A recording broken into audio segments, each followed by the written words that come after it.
Friends, காரசாரமான Chettinad chicken செய்ய முதல்ல மசாலா அரைச்சிக்கணும். பட்டை, கிராம்பு, ஏலக்காய், சீரகம், சோம்பு, பெப்பர், தனியா, பிரியாணி இலை, கருவேப்பிலை, சிவப்பு மிளகாய் எல்லாத்தையும் ட்ரை ரோஸ்ட் செஞ்சுட்டு நல்லா நைஸாக மிக்சியில் அரைச்சிக்கணும்.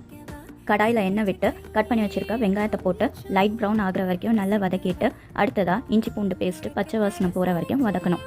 தக்காளி நல்லா ஸ்மாஷ் ஆகணும். அடுத்ததாக க்ளீன் பண்ணி வச்சுருக்க சிக்கனை போட்டு 5 நிமிஷம் நல்லா மிக்ஸ் பண்ணி குக் பண்ணணும். அடுத்ததாக மிளகாத்தூள், மஞ்சத்தூள் போட்டு நல்லா வதக்கிட்டு கருவேப்பிலை, காரம், மிளகாய் சேர்க்கணும். ஒரு 5 நிமிஷம் நல்லா வேக விட்டுட்டு அரைச்சி வச்சுருக்க மசாலாவை போட்டு வதக்கிட்டு 4 கிளாஸ் தண்ணி ஊற்றி உப்பு செக் பண்ணி ஒரு 20லேருந்து 30 நிமிஷம் வேக விடணும். தான் ரொம்ப சிம்பிளான ஈஸியான செட்டிநாடு சிக்கன் ரெடி. இதை சூடான சாதத்தோட, இட்லி, தோசை எல்லாத்தோடையும் சேர்த்து சாப்பிட்லாம். நீங்களும் வீட்டில் ட்ரை பண்ணுங்கள். எப்படி இருந்ததுன்னு கமெண்ட் பண்ணுங்கள், லைக் பண்ணுங்கள், ஷேர் பண்ணுங்கள், சப்ஸ்கிரைப் பண்ணுங்கள். தேங்க்யூ.